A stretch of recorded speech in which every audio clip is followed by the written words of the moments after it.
I think we're live. I think we are.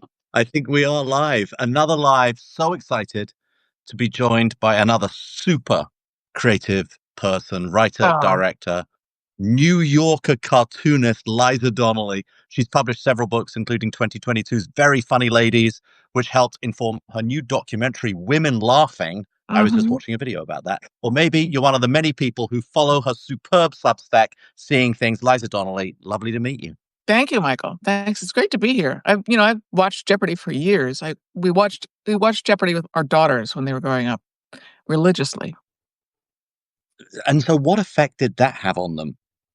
Yeah, I don't know. I haven't asked. I still love it. That I know that, but I haven't really thought about what effect it had on them. I mean, I think Jeopardy has this strange. We hear all the time that Jeopardy is there's a very big intergenerational nature of Jeopardy. It's something that is viewed often between parents and children, or grandparents and grandchildren. Um, and I think there is something, despite all the material and the challenging nature of the clues and the categories and the intensity of the gameplay, there is something very reassuring and calming about just the 61 clues, the blue and the white, just the whole idea of it. yeah. And it brought us together every evening at 7 o'clock. I think it was. So I that's think a this thing that also, thing. especially now working at the New Yorker, I've always had this fascination ever since I was first came to America when I was 18 with the New Yorker, and just the font, just the typeface and the font, Mhm. that is just so perfect. And it's almost like cartoons are an extension of that personality of the magazine itself.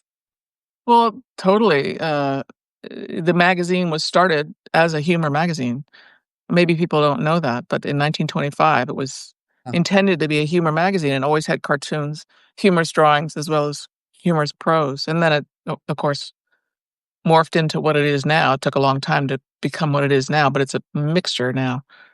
So, yeah. Yeah, we had David Remnick on Mm. Jeopardy back in February. We did a whole category on 100 years of the New Yorker and the remarkable sort of history of the magazine. It was superb. I'll have to go look it up. Yeah. So, how on earth does one become a cartoonist? People ask me the same thing about how you become a quiz show producer, and it's like it's a remarkably precise thing that you become. Yeah. How does that happen for a person? Yeah. I want to hear your answer when I'm done. Um, well, I was like so many kids, I drew when I was little.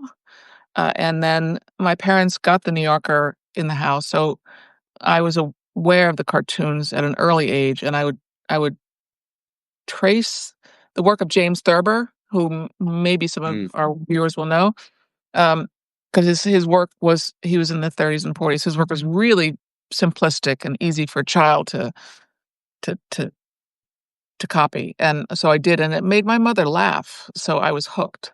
And I was really shy, so it was a way for me to A, be by myself and people would leave me alone if I was drawing, and B, a way to make connect with people and talk with people through drawings. So that's how I started. And I went to college and kept drawing through college and studied art, and then finally in my early 20s, submitted to the New Yorker. It took me a couple years, but I finally sold a cartoon. So that's the short version of it.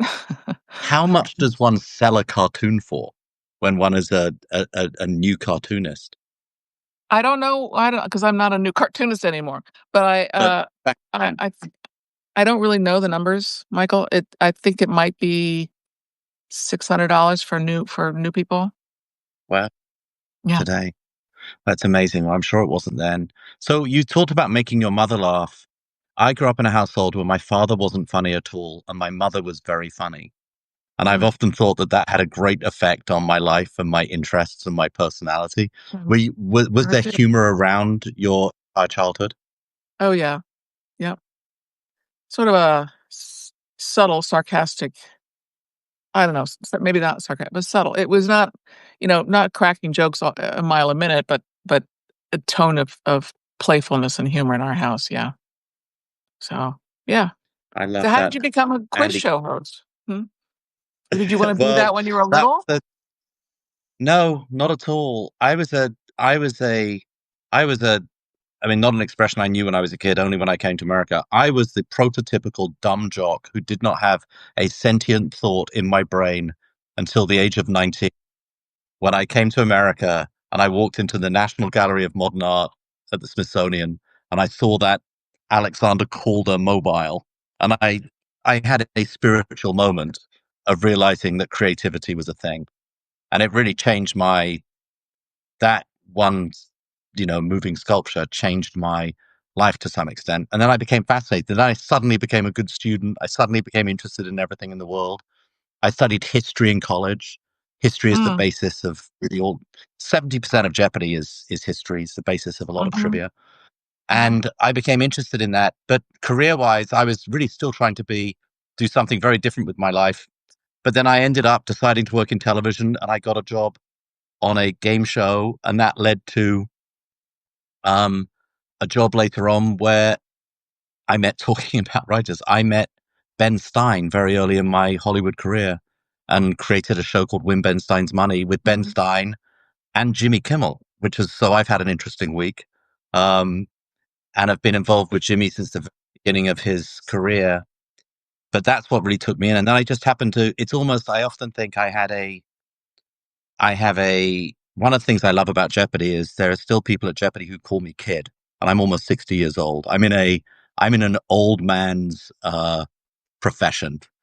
And so there aren't many people around who do quiz shows, and I happen to really enjoy them. I like everything about them. I like the fact that they make you smarter. I like the fact that um, that it's the competition that I get that's sort of from being around sports. And I do find it's the institution, and it's like you work at an institution at the New Yorker, and Jeopardy itself is not as old. We're only 61 years old, but I like the institutional aspect of the program. mhm. Interesting. Yeah, I mean, I love The New Yorker. I grew up on it, and I have been fascinated with it, and I married another New Yorker cartoonist, so we were both historians of the magazine, not so much the magazine as the cartoons of the magazine and the people who drew them and draw them. Um, and it's just it's an ethos with The New Yorker that's just, inspiring, you know, and I don't know really how to put that into words more than that. It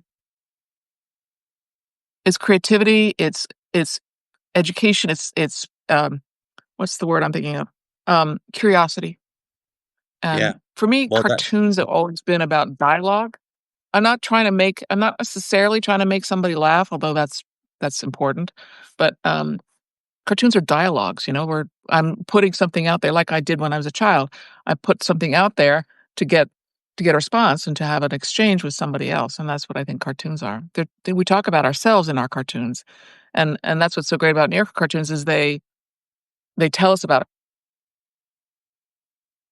ourselves, really. They make us laugh about ourselves, and they make us see. If you study a great way you like history, a great way to study history is to look at history through the New Yorker cartoons from the past 100 years, because you learn, how much has changed and how much hasn't changed in through the humor. So, you've described them. I've read as they're sort of like mini movies. They're almost like they very much are stories. And I do love. I was looking at some of your cartoons earlier, and it's amazing. Like really looking at them and every choice, like everything, they're edited. There's not a huge amount of imagery, but every choice mhm, is a choice. Everything seems to be significant, and they unfold in it. And it's often I find I read them as I read the caption, then I look at the picture, then I read the caption again, and I go back and I look at the image more and more and yeah, more. uh, They change and they develop as you read them more. that's true. You mean the one in particular, or cartoons as a group, they change? You mean the one cartoon, if I you look think at it a cartoons, long it's time, it certainly changes? New Yorker cartoons, and obviously context, as you're talking about in history, is a huge thing. But I was looking at one of your cartoons earlier. Let me pull it up. I mean, it's probably like the last possible thing when humans try to describe a cartoon, um, Okay. which I can't, which goes, oh, it was The Rock on My Finger. Oh. Two cave women sitting on sitting on rock in a literally in a cave with a view outside of the cave of a horizon and trees, and they're sitting there. They're sort of in cocktail. They're in cavewoman cocktail hour. They're sitting there with sort of rather nice drinks. I don't know what that is. It's like, is it wine or something?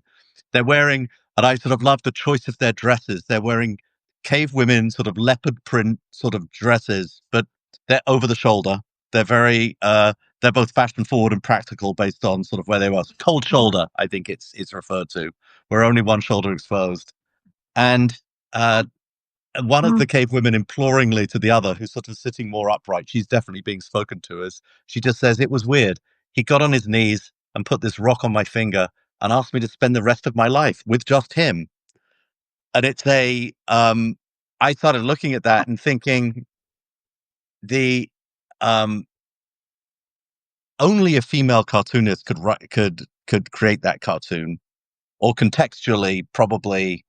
And it's funny, I read Jeopardy material all the time, and I read it blanking out the initials of the writer who wrote it, and I try to guess who wrote it. And I can often now look at a Jeopardy category, and the second I start reading it, I know which of our writers Ah, has written it.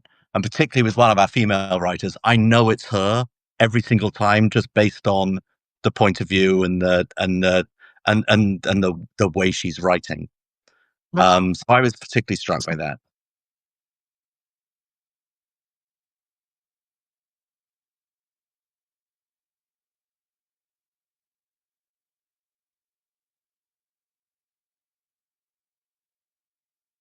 One of us is definitely frozen.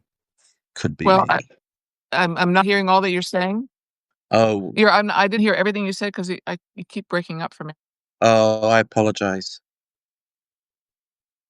I But, apologize. Take a time out very, very quickly. I'm going to try mm, to. it's I okay. just see that this is not connected to Wi-Fi right now, and producer Jordan is going to come in and make sure that this is connected to Wi-Fi. There she is. Hi. I hope I'm connected to Wi-Fi. If I swipe off my phone to check my Wi-Fi, will I lose you? Just joys of No, live video. We should be okay. we were booted off the Wi-Fi. There must have been something. I think maybe I fear that when I mentioned Jimmy Kimmel, perhaps the Wi-Fi immediately went. You never know. Um, you did a wonderful job of describing my cartoon, I should Oh, say. good. Thank you. Much more detail than I'm used to. It's great. Uh, yeah, I think, that one, it's one of my favorites that I've done, and, because I like to poke fun at traditions. And mind you, I'm not against marriage. I've been married for 35 years, so I'm not anti-marriage. I think some people might be confused by that cartoon as a commentary on marriage. Is not. It's just a commentary on the things that we do surrounding those institutions, like putting rocks on our finger and then holding it up, and you know how women do that on social media. They get married, they get Uh, engaged, and they like showing the ring. To me, I'm happy for them, but it's a bizarre tradition. Um, well, it's also and and it's maybe you're referencing, right. Maybe only a woman could. Mhm. yeah, but it's also the ludicrous idea that this was perhaps the first proposal in human Yeah, history.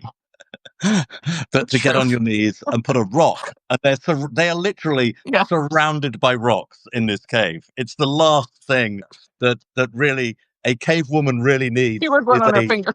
is there's yet another rock in her life. And yet this seemed like a great male idea on I to love put that. another I love rock. that.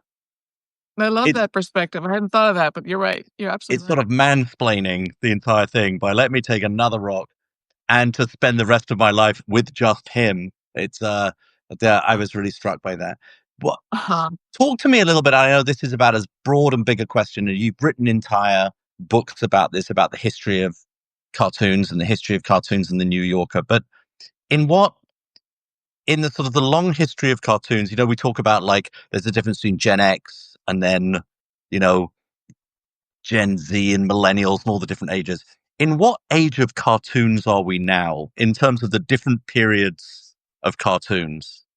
Are Oh, we in a period that's been going on for sort of 20, 30 years, or is it a new period over the last 5 years? Is like, where are we in the age of cartoons right now?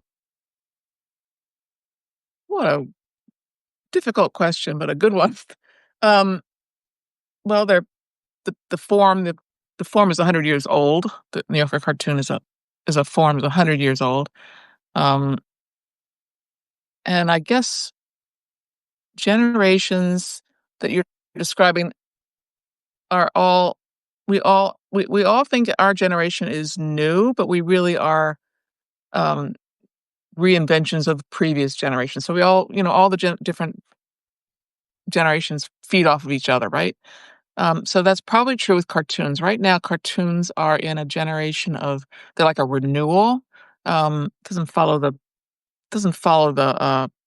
the the Gen X, Gen Z, Boomer format, but cartoons right now at the New Yorker are in a renewal phase in that we have a woman cartoon editor, which is the first ever, and there's a lot more cartoonists than ever before submitting and being published. So there's a lot of new people, and also the cartoon form is shifting as a form, at least visually, because the internet is so dominant. Online content. So instead of having, I mean, we're still in print, of course, but the print is intimately connected to digital version of the New Yorker. So cartoons are more standardized now than they used to be when they first started. So they Well, used to be much bigger and more I don't know, bigger, for want of a better word. they have to fit a But certain format, is what you're saying. that's right. And you have to see them on your phone. People read on their phones now, so to to see the cartoon and read it quickly has to be a certain format. But I'm not the editor. You talk to the have her. You should have her on, Emma Allen. You should have her on.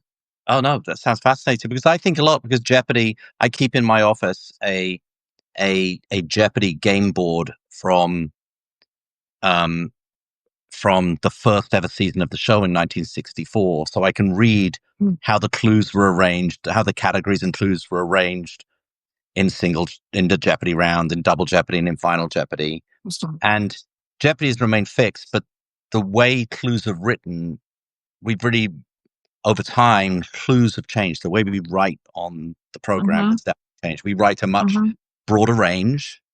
mhm. Um, we expect a much greater knowledge depth of our contestants. And the writing style, there's a lot more additional material. The clues used to be very short, and Mm, now they're much longer.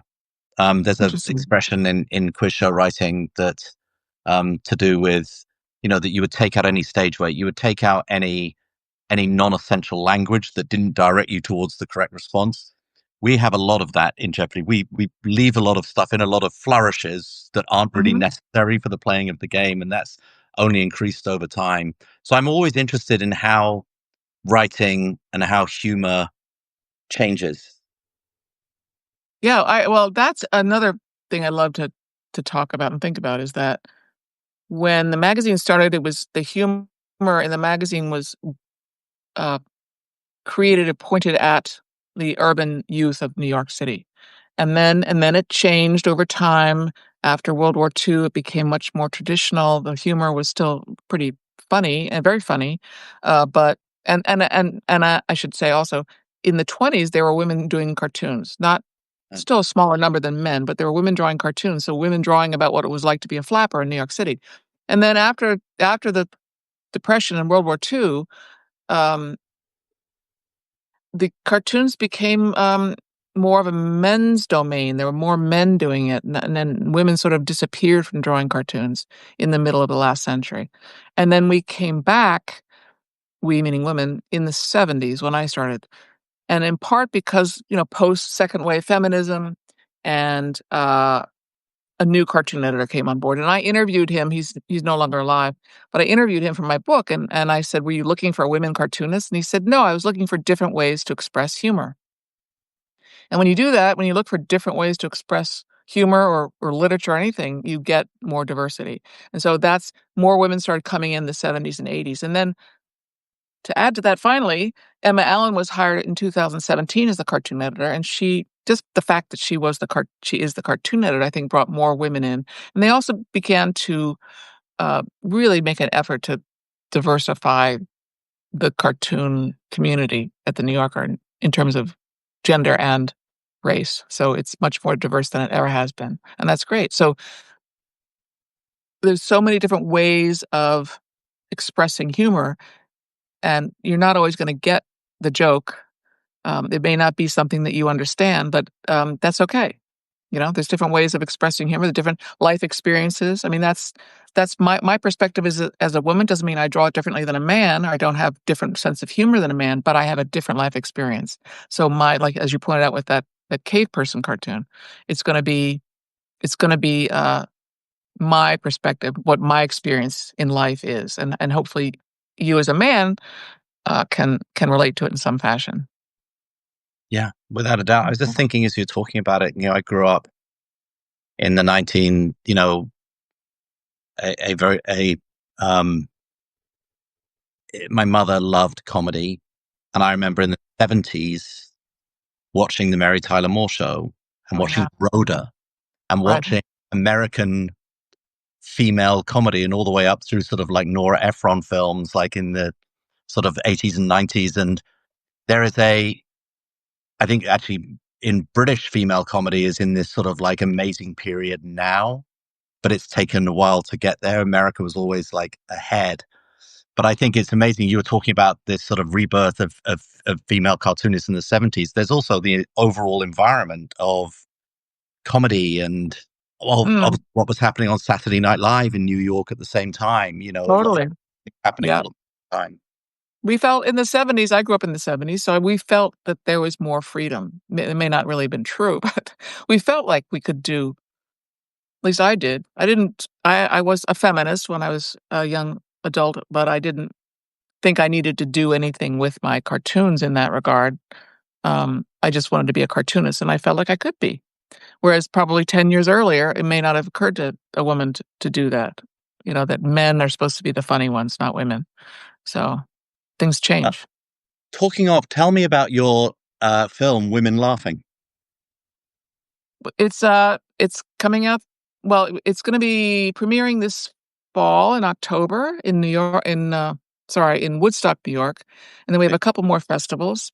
It's going to be a New Yorker film. The New Yorker has partnered with me on the film. It's about the women cartoonists of the New Yorker. It's got a historical component about the women from the 20s and 30s, but primarily it's about. I really wanted to understand how women cartoonists think and how they look at the world, and how they got into the business. And so I decided that I wanted to sit down with them and not just interview them and ask them these questions face to face like a typical interview.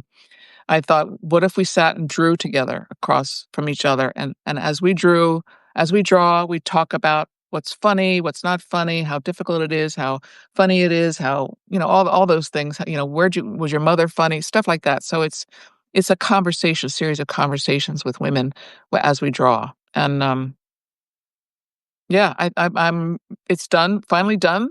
Last, like 2 days ago, we finished it.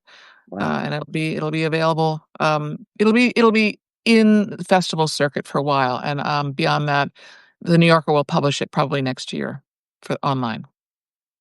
And quite apart from the film, were the cartoons that came out of it that you were drawing, was that a successful creative process for the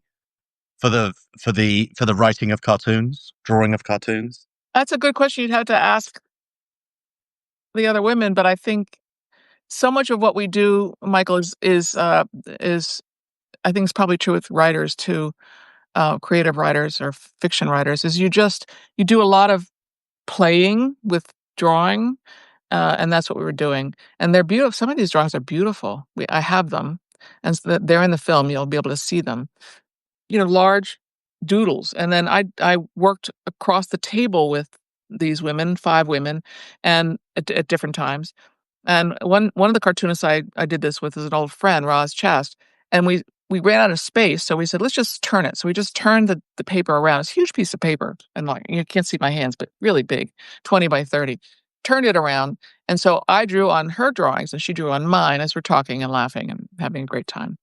So, I really love doing this film. I I did the book, which came out in 2022, and I didn't think I would do anything else with the subject, but then I decided it really maybe more people needed to see these women and get a peek into their creative minds, and that's what I decided to do, and I spent the pandemic learning about documentaries, talking to anybody who would speak to me about documentaries, and I got a great team together of people who've done this many, many times before, professional, Emmy award-winning documentary filmmakers and Oscar-nominated documentary filmmakers, and we've been, working on it for the past, 2 years, putting it together, and it's done, so. What was along the way of making the film and meeting all of these cartoonists?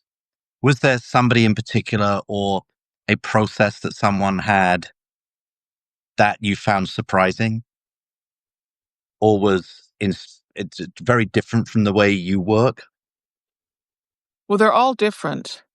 Um, One woman I seemed to be similar to me in that she found drawing was a way of expressing herself because she didn't as a young person, she didn't talk a lot. And then there was another, woman who, is in the film, who is a transgendered woman, and she talked about drawing, how it helped her, um, understand herself better, because she's always been drawing since she was young also. I think that's true of most cartoonists. We start at a young age.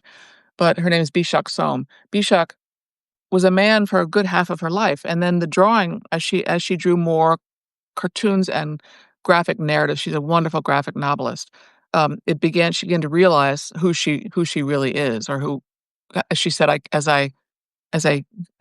the phrase she used? Um, I don't wanna use the wrong words. I she as she sort of uncovered herself in the world, it came because of her drawing, and I love that story because I think many of us use cartoons, and Emily Flake too, another person in the cartoon in the film said, draw cartoons to explain the world to myself and explain myself to myself."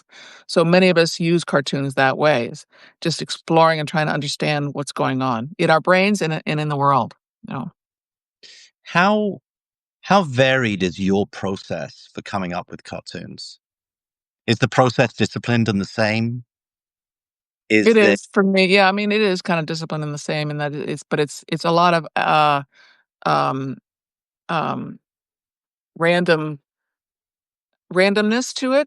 You set up the conditions, sit down and draw, and I rely on culture and the news a lot. I'll pull words and phrases out of the news and put them on a piece of paper, and then I'll doodle, and then hopefully something will come together. You have to sort of push it a little bit, to make it work, but you never know what's gonna happen. It's like it's a disciplined, structured process, but there's a lot of, accidents that happen in that framework.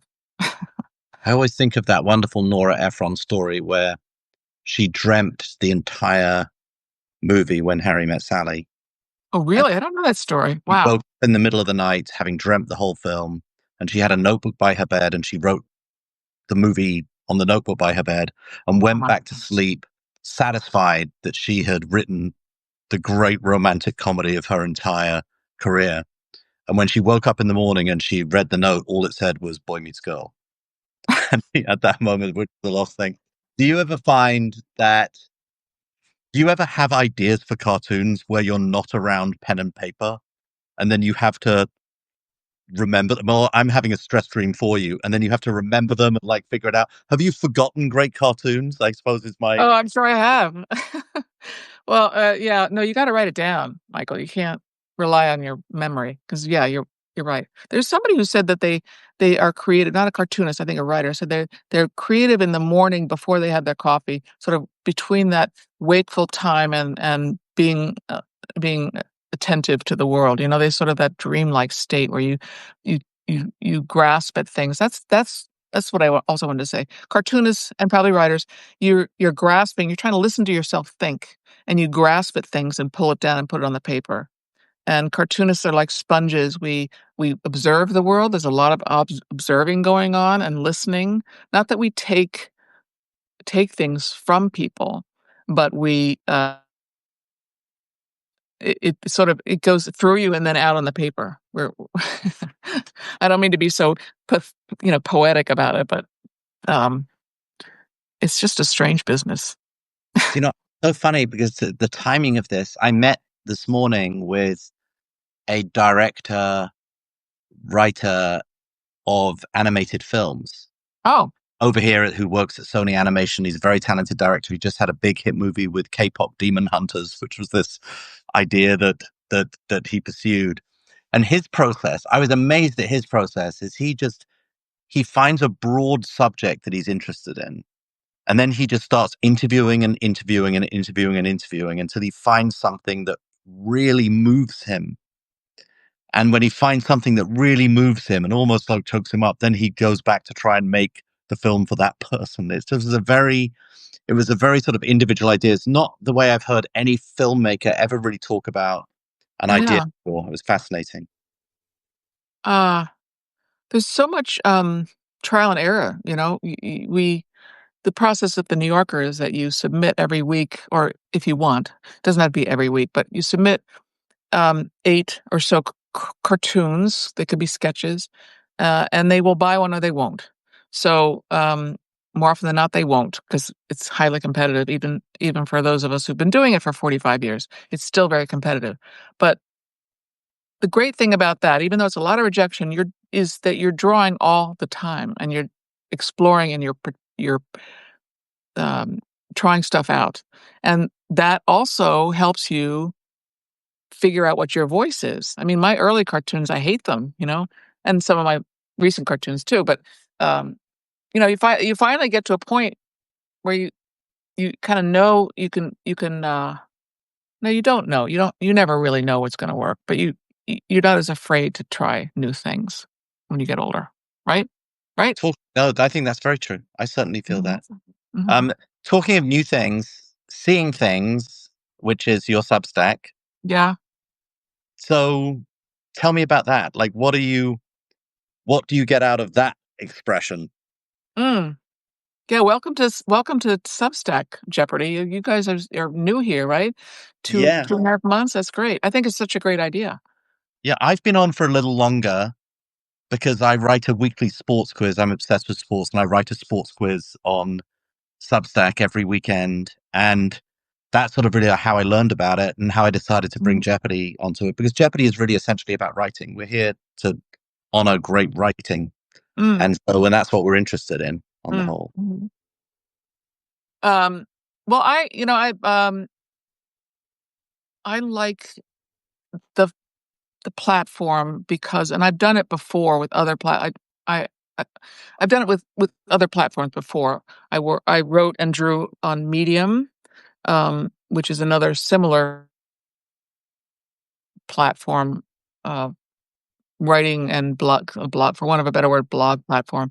Um, but I do like combining words with imagery, and it's not always necessarily um, an illustrated an illustration for the writing.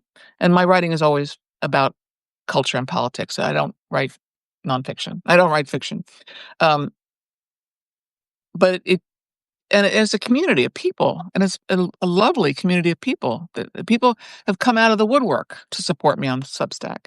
I had no idea. I don't use the paywall; it's free. And I lately, since the election, I've been writing more about politics. So people like my perspective. They like the synopsis that I give, and then I throw them either a political cartoon or a New Yorker cartoon or a reject. I sometimes do live drawing, which is something I've done for almost 10 years now. Um, Live drawing on my iPad out in the street. I draw in the subway, stuff like that. So I mix it up. Seeing things is a lot of different content. So people are hopefully never bored with my Substack. Well, it's everything you see. Well, we certainly aren't. It sounds like you're far more figured out than we are yet. We're still trying to figure out exactly where Substack fits. We're loving it. We love the community. We do these game chats every Monday where our contestants gather together to watch Jeopardy to talk about our individual games, and I just literally just watch all of our contestants commune with each other, our Oh, champion contestants and our viewers. It's really wonderful, but that's great. we're sort of figuring it out slowly. Liza, thank you so much for doing this. Well, thank you. I'm gonna look at cartoons in the New Yorker and look for your cartoons. Look for Donnelly written on the cartoons Thank you. constantly. It's such a unique perspective, and I love that the New Yorker exists. I love that the cartoons in the New Yorker exist. I love that this is something, and I think there is something uniquely American about it. I know that cartoons happen around the world, but it's something Yeah. I've always associated with my idea of America, the America I really fell in love with. So thank you for Well, that's great. Well, thank you. Thank you. Thanks for having me. Okay, bye. Bye.